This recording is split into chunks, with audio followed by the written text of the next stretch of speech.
असे काही वाटत नाही, परंतु गेल्या 6 महिन्यामध्ये हे सरकार नेमकं करतंय काय हे लोकांच्या समोर तर नक्की आलेलं आहे. महत्वाचा मुद्दा, ज्या विदर्भामध्ये नागपूरमध्ये हे अधिवेशन होत आहे त्या विदर्भाला अजूनही काय देणार याचं उत्तर सरकारकडून मिळालेलं नाही.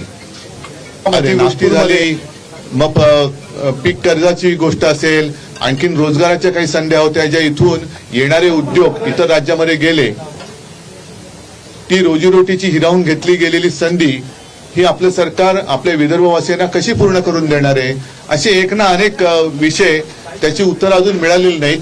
विदर्भासाठी काही खास योजना, कारण पॅकेज हा शब्द नुसता तोंडावर फेकायला एक असतो, तो पॅकेज घोषित होतो आणि नंतर त्याची अंमलबजावणी होते की नाही याचा पाठपुरावा कोणी करत नाही.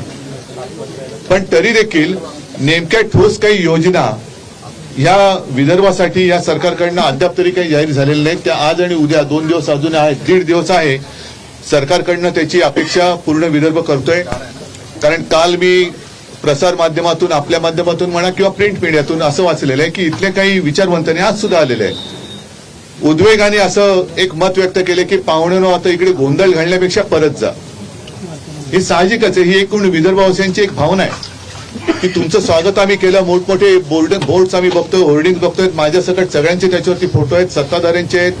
पण एवढं स्वागत झाल्यानंतर हे स्वागत कशासाठी केलं, काय तुम्ही विदर्भाला दिलं, याचं उत्तर अद्याप मिळालेलं नाहीये. मला वाटतं आज आणि उद्या वेळ आहे, सरकारने व्यवस्थित विदर्भवासियांची भावना लक्षात घेऊन विदर्भासाठी काही योजना, या त्याच्या नुसत्या घोषणा नाही तर अंमलबजावणी करता येऊ शकतील अशा योजना जाहीर कराव्यात. आणि साहजिकच आहे, विदर्भात जरी अधिवेशन असलं तरी ते अख्ख्या महाराष्ट्राचं आहे, कारण महाराष्ट्र राज्याचं विधिमंडळाचं अधिवेशन आहे. संपूर्ण महाराष्ट्राला सुद्धा काय देणार, 52,000 कोटी रुपये तुम्ही नेमके कोणासाठी, कसे आणि कोणत्या पद्धतीने वापरणार, ह्याची कुठे अजून काही अशी सांगड घालण्यात आलेली नाहीये. मुळामध्ये एकदा अर्थसंकल्प जाहीर झाल्यानंतर 2 वेळेला पुरवण्या मागण्या मंजूर केल्या गेल्या पण वेळेला झाल्या आणि याही वेळेला झाल्या. ह्याची पूर्तता कशी आणि कुठून करणार त्याचं उत्तर हे करायची त्यांच्याकडे असेल. माझं अज्ञान असेल, मी त्याच्याबद्दल काही नाकारत नाहीये, पण त्याची सुद्धा त्यांनी उत्तरं दिली पाहिजेत. आणि एकूण जे घोटाळ्यांबाबत अगदी NIT पासून सुरुवात झाली, मग सत्तार असतील, उदय सामंत असतील, आणखीन काही असतील, या सगळ्यांच्या घोटाळ्यांबद्दल सरकार नेमकं काय करणार आहे का? आरोप झाल्यानंतर ज्यांच्यावरती आरोप झाले त्यांना क्लीन चिट द्यायची आणि ज्यांनी आरोप केले त्यांच्यावरती गुन्हे दाखल करायची, हीच काय या सरकारची एक योजना आहे, हे पण सरकारने जाहीर केलं पाहिजे. तर अशा अनेक गोष्टी अजूनही अनुत्तरित आहेत, त्याच्यावरती या सरकारने उत्तर द्यावं हे माझं एक म्हणणं आहे. आणि आपल्याला काय प्रश्न असेल ते विचारा, त्या प्रश्नाच्या ओघात आणखीन मला काय सांगायचं ते मी सांगेन. विवादावरती ठराव मांडण्यात आलेला, तुम्ही मागणी केली त्याप्रमाणे ठराव मांडला साहेब. हो, आज काल मुंबई महापालिकेत मिंदेगड गेला होता, आज RSS कार्यालयात गेला होता. म्हणजे आज सुद्धा RSS कार्यालयावरती सुद्धा ते ताबा सांगायला गेले होते का, हा एक त्याचं उत्तर नाही मिळालं अजून. कारण आता शेवटी काय होतं, ज्यांच्यात कर्तृत्व नसतं, स्वतः काही निर्माण करण्याची ताकद नसते, कुवत नसते, ते सरळ उघड चोऱ्या करतात किंवा ताबा घेतात. तर हीच एक काय असतं की शेवटी हा मानसोपचार तज्ञांना विचारण्याचा विषय आहे की काही जणांच्या मनात एक न्यूनगंड असतो की आपण काही करू शकत नाही, काहीतरी केलं तर पाहिजे, काही करू शकत नाही, त्यांनी जाणीव असते, स्वतःच्या सुमार कुवतीची एक जाणीव असते. मग ते न्यूनगंडाचा रूपांतर ते अहंगंडात करतात. पण तो कसा करतात की दुसऱ्यांचे नेते चोरायचे, दुसऱ्यांचा पक्ष चोरायचा, दुसऱ्यांचं ऑफिस भडकवायचं. आज मला RSS कार्यालयात ते गेले होते, तिथून बाहेर पडले असावेत, पण RSSचे म्हणजे भागवत साहेबांना पण विचारतोय की जरा कोपरे तपासून बघा, कुठे लिंब टाचण्या काय पडल्यात का ते पण बघून घ्या.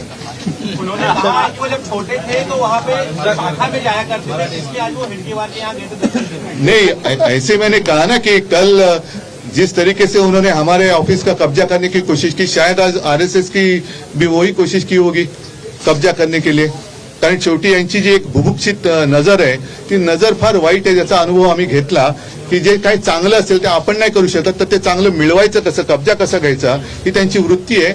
आणि एकूणच ही वृत्ती घातक आहे, म्हणून RSS नी सुद्धा यापुढे काळजी घेण्याची गरज आहे. बातचीत नहीं कर रहा है किसानों को यही तो मैंने कहा, जो मैंने पहले मराठी में जो बात कही उसमें आपने एक अहम मुद्दा उठाया, महंगाई के ऊपर कोई बात नहीं कर रहा है। किसान आज संकट में है, काश्तकार हमारे संकट में है, उसके ऊपर कोई बात नहीं कर रहा है। कल परसों भी मैंने न्यूज देखी कि लगातार आत्महत्या, खुदकुशियां बढ़ती जा रही है, उसके ऊपर कोई चर्चा नहीं हो रही है। उनको क्या हम देने वाले हैं, बाकी की बातें छोड़ो, कम से कम एक आधार तो दे दो, वो भी नाही दिया जा रहा है। सर, धनुष्यबाण आम्हालाच मिळेल असा दावा करतायत शिंदे गटात. मी त्याचं उत्तर दिलेलं आहे की स्वतःमध्ये काही करण्याची धमक नसल्याने दुसऱ्यांचं चोरायचं आणि ते आपलं म्हणून मिळवायचं, जणू काही महाराष्ट्रामध्ये टोळ्यांचं राज्य आहे, टोळीचं राज्य आले की काय, अशी एक भावना जनसामान्यांमध्ये आता व्हायला लागलेली आहे. कुठेही जायचं आणि बळकायचा प्रयत्न करायचा. परत परत मी हे सांगतो की काल त्यांनी आमच्या मुंबई महापालिकेच्या कार्यालयाचा ताबा घेण्याचा प्रयत्न केला. आज ते आरएसएसच्या कार्यालयात गेले होते. ठीक आहे, आरएसएस मजबूत आहे म्हणून तिकडे ते ताबा घेऊ शकले नाहीत, पण यापुढे आरएसएसनी एक सावध राहण्याची गरज आहे. अधिवेशन चालणार होता म्हणून बोलले होते, पण अधिवेशन 3 आठवडे चालणार का? विविध आरोप केले, काही काही वेगवेगळे घोटाळे तुम्ही बाहेर काढले, पुराव्यांसहित काढले, परंतु त्या तुलनेमध्ये आपल्या कुटुंबातल्या एका व्यक्तीवर अधिष्ठेवर वैभव परब, मला तुम्हाला सांगायचं की तुमचं आता एखादी आत्महत्या झाली त्याच्याबद्दल तुमचं नाव जोडलं गेलं तर तुम्ही उत्तर देत बसणार का, ज्याचा तुमचा संबंध नाहीये.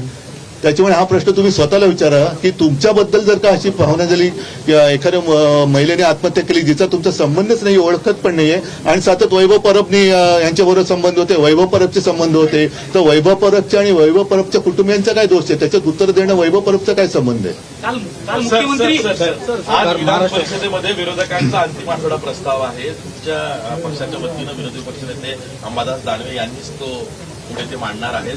तुम्ही तेव्हा चर्चेला हजर राहणार आहात? नाही, आमचे सगळे सदस्य आहेत आणि गरज पडली तर मी पण राहीन, तो काय मुद्दा नाहीये. पण शेवटी तिकडे मांडून आणि काही भांडून हा शब्द करायची चुकीचं होईल. निकाल काय लागतोय, काय त्याच्यावरती जे प्रश्न विचारले जात आहेत त्याच्यावरती उत्तर मिळत नाहीयेत. सरकार 32 वर्षीय तरुणाला घाबरलंय का? सरकार 32 वर्षीय तरुणाला घाबरलंय. सरकारला अजून युवा शक्तीची कल्पना आलेली नाहीये. शेवटी युवक त्याच्या रोजगाराच्या संध्या तुम्ही हिरावलेल्या आहेत. महाराष्ट्रामध्ये येणारे उद्योग तुम्ही दुसऱ्या राज्यात जाऊ दिलेले आहेत. आज कर्नाटकातल्या काल मंत्र्यांनी एक सांगितलं की मुंबई केंद्रशासित केली पाहिजे. कोणत्या पक्षाचे ते मंत्री आहेत, कसे काय ते बोलू शकतात? म्हणजेच भाजपच्या मागे एक दीड महिन्यापूर्वी कदाचित देवेंद्र फडणवीस मुंबईत म्हणाले होते की जसजशी निवडणूक जवळ येईल तसतसं शिवसेना पुन्हा हा एक अपप्रचार सुरू करेल की मुंबई तोडण्याचा डाव. पण भाजपच्या पोटातलं हे भाजपच्याच मंत्र्याच्या ओठावरती आलेलं आहे. हा मुंबई तोडण्याचा आणि मुंबई केंद्रशासित करण्याचा जो डाव आहे भारतीय जनता पक्षातल्या पोटात, तो भारतीय जनता पक्षातल्या कर्नाटकातल्या मंत्र्यानेच जगासमोर आणलेला आहे. त्याच्याबद्दल त्यांनी किती आणला की किती कोणाचे बाप आले, हे आले, ते आले, तरी सुद्धा ते काही करू शकणार नाही. कारण बोमई ज्या हिमतीने आणि धाडसाने बोलतायत त्या तुलनेमध्ये आपले मुख्यमंत्री आणि उपमुख्यमंत्री बोलत नाहीत किंवा काही काम करत नाहीयेत. मी पुन्हा एकदा सांगतो की 2008 साली जो कोर्टाने सर्वोच्च न्यायालयाने सांगितलं होतं की परिस्थिती जैसे ते ठेवा, ती जैसे ते आहे राहील, आणि जोपर्यंत निर्णय लागत नाही तोपर्यंत तो संपूर्ण कर्नाटक व्याप्त महाराष्ट्र हा केंद्रशासित करता येणार नाही. पण 2008 नंतर आज 2022 पर्यंत कर्नाटक सरकारने तिकडे ज्या आक्रमकपणाने काही गोष्टी केलेल्या आहेत, विधानसौध बांधलं, उपराजधानी केली, बेळगावचं नामांतर केलं, मराठी भाषिकांवरती भाषिक अत्याचार सुरू केले, त्याला आपण काहीच उत्तर दिलेलं नाही. आणि त्याच्यासाठी माझी विनंती आहे सरकारला की पुन्हा एकदा सर्वोच्च न्यायालयात पुनर्विचार याचिका दाखल केली पाहिजे की 2008 साली जी परिस्थिती होती ती आणि 2022 मध्ये काय काय बदल घडलेला आहे, आणि हा घडल्यानंतर आता तरी तो जो संपूर्ण भूभाग आहे तो केंद्रशासित झालाच पाहिजे. ही आपली पुनर्विचार याचिका ही सर्वोच्च न्यायालयात झाली पाहिजे. महाराष्ट्र कर्नाटक विवादावरती ठराव मांडण्यात आला, तुम्ही मागणी केली त्याप्रमाणे त्या ठरावावरती तुम्ही समाधानी असाल? ही बातमी होते तरी सुद्धा हा प्रश्न विचारतोय.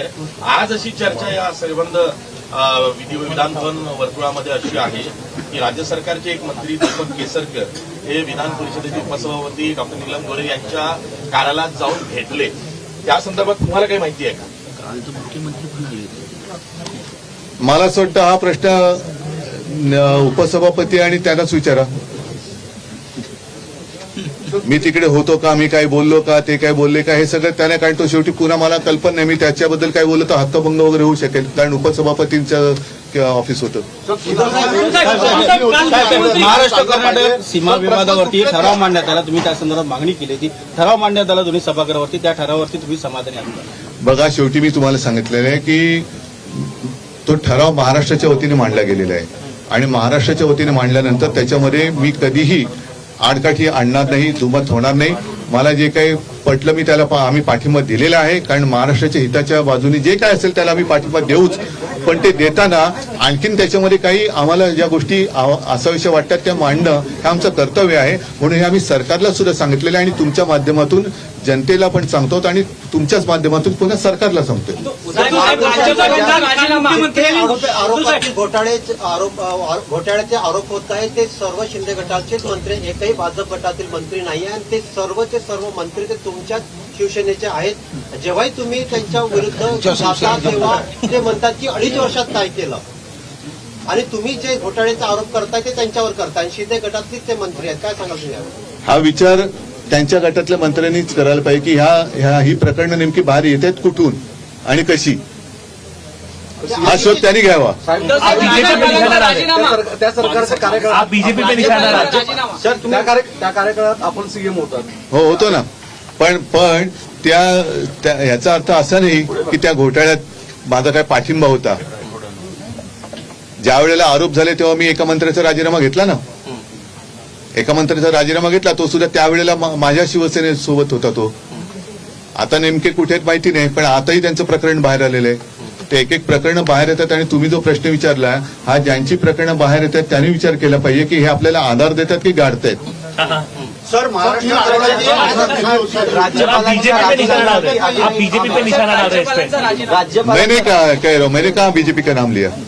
राज्यपालांचा राजीनामा खरं हा एक महत्वाचा मुद्दा होताच की महापुरुषांचा अपमान जो कोणी करेल आणि त्यातून छत्रपती शिवाजी महाराजांसारखे जी आमची दैवत आहेत, मग सावित्रीबाई फुले आहेत, महात्मा फुले आहेत, अशी व्यक्ती निर्लज्जपणाने त्या पदावर बसू कशी शकते? अजूनही संपूर्ण राज्यामध्ये भावनांचा उद्रेक झाल्यानंतर ही एखादी व्यक्ती बसू कशी शकते? त्याने अमित शहानं पत्र लिहिलं होतं असं म्हणतात. अमित शहाने त्यांना काय उत्तर दिलं ते अजून ऐकवत आलेलं नाहीये. काल मुख्यमंत्र्यांनी असं म्हटलं की आम्ही त्यांना रस्त्यावर आणलं, रस्त्यावरून पायऱ्यावर आणलं आणि हाच आमचा मोठा विषय आहे. जाऊ दे, हे कोत्या मनोवृत्तीचं लक्षण आहे. मी पुन्हा एकदा सांगतो की ज्यांना स्वतः काही करण्याची कुवत नसते, धमक नसते, ते दुसऱ्यांचे वडील चोर, पक्ष चोर, कार्यालयावरती ताबा घे, हे कर ते कर, ती एक बुभुक्षित नजर, हा बुभुक्षित शब्द हा महत्वाचा आहे. ती नजर फार वाईट असते आणि म्हणून मी RSSला शुभेच्छा देतो की ते आज त्यांच्याकडे येऊन गेलेत. उद्या कदाचित ते त्यांच्या कार्यालयावरती हक्क सांगतील, पण तत्पूर्वी त्यांनी कानेकोपरे जरा तपासावे, लिंब टाचण्या काही आणखीन काही तिकडे पडले का बघावं. सीमाभागाच्या संदर्भात सीमाभाग जो आहे कर्नाटकमध्ये एक मंत्री जे भाजपचे आहेत त्यांच्या संदर्भात निषेध केला. आपल्या पक्षाच्या वतीने सभागृहात सुद्धा निषेध करण्यात आला की कर्नाटकमधले भाजपचे जे मंत्री आहेत ते मुंबई सुद्धा मागतायत. नाही, हा प्रश्न तेवढ्या मंत्र्यापुरता नाहीये. हा शेवटी मी पुन्हा म्हणतोय की आज तिन्ही ठिकाणी भाजपची सरकार आहेत आणि आज इथले मुख्यमंत्री त्याच लोकांना नेता मानतायत, कर्नाटकचे मुख्यमंत्री पण त्यांनाच नेता मानतायत. तर एखादा मुख्यमंत्री ज्या वेळेला दुसऱ्या राज्याबद्दल एवढ्या आक्रमकतेने बोलतात तेव्हा केंद्रातल्या त्यांच्या नेत्यांनी त्यांना गप्प करण्याची आणि जाहीर समज देऊन तशी अंमलबजावणी करण्याची गरज आहे. पण त्या पलीकडे जाऊन म्हणजे त्यांनी सोलापूर, अक्कलकोट वगैरे याच्यावरती हक्क सांगितल्यानंतर आता मुंबई केंद्रशासित म्हणतात, म्हणजे हा भाजपच्या पोटातला डाव आहे तो या निमित्ताने महाराष्ट्रासमोर आणि मुंबईकरांसमोर आला. म्हणजे मुंबई भाजपच्या ताब्यात गेली, जाणार नाही, जाऊ देणार नाही, पण गेली तर हे मुंबईचा घात कसा करतील, महाराष्ट्राचा घात कसा करतील हे कर्नाटकच्या भाजपच्या मंत्र्यांनी जगासमोर आणले. म्हणून मी त्या मंत्र्याला धन्यवाद देतो. पवार साहेबांनी एक स्टेटमेंट केलं होतं आरक्षणासंदर्भातलं. आता सगळे विषय आता मराठा समाजासंदर्भातलं ती फक्त मागणी तिथल्या याची नव्हती, फक्त भाजपाच्या संबंधित मंत्र्यांची नाही आहे, तिथल्या काँग्रेसच्या अध्यक्षांनी सुद्धा केली. म्हणजे काय असेल ते असेल. म्हणून मुंबई कोणाच्या ताब्यात आतापर्यंत सुरक्षित राहिली हे याचं भान मुंबईकरांना आहे. सर, एक प्रश्न आहे महत्वाचा आहे. याही अधिवेशनामध्ये पावसाळी अधिवेशनाप्रमाणेच विधान परिषद सभापतीची निवडणूक सरकार लावत नाहीये, हे तुम्ही तुमचं यश मानता का? मी अशा बघा उगाच ज्या अनाकलनीय गोष्टी आहेत त्याच्यात मी यश आणि अपयश काय मानत नाही. सर महाराष्ट्रात राहून जर विदर्भाचा विकास झाला नाही तर स्वतः मी विदर्भ वेगळा करून देईल असे माननीय शिवसेना प्रमुख बाळासाहेब ठाकरे काटोलच्या सभेमध्ये बोलले होते. इतके वर्ष झाले, काय वाटतं तुम्हाला महाराष्ट्रात राहून विदर्भाचा विकास झालाय का? झाला असेल त्याच्यासाठी ऐका, तर काय विदर्भ वेगळा व्हावा का? त्याच्यामध्ये हा प्रश्न फार महत्वाचा आहे, कारण हा वेगळा होण्याचा मुद्दा हा विकासाशी निगडीत आहे. आणि म्हणून तुम्ही बोलण्याच्या आधी माझ्या पत्रकार परिषदेची सुरुवातच विदर्भाच्या मुद्द्याने केली की विदर्भामध्ये अधिवेशन होताना आजच्या सरकारकडनं विदर्भाला तुम्ही नेमकं काय देणार आहात. कारण मी स्वतः मुख्यमंत्री असताना गोसीखुर्द वगैरे या ठिकाणी येऊन गेलेलो होतो. मी स्वतः मुख्यमंत्री असताना विदर्भामध्ये अगदी मिहानमध्ये सुद्धा उद्योगधंदे येत होते. हे येऊ शकणारे उद्योगधंदे यांच्या काळात बाहेर गेलेले आहेत. त्याच्यामुळे जे बाळासाहेब म्हणाले होते ते मी पूर्ण करत होतो. मी मुख्यमंत्री असताना विदर्भामध्ये रोजीरोटीच्या संधी उपलब्ध करत होतो. शेतकऱ्यांसाठी सुद्धा कर्जमुक्तीची योजना आम्ही केली होती.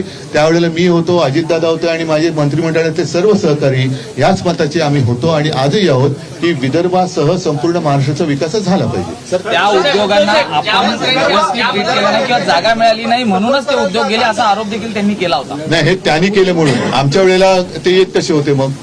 हे तारीखवर झालेलं आहे. ठीक आहे, चला, धन्यवाद, आभारी आहे. जय हिंद, जय महाराष्ट्र.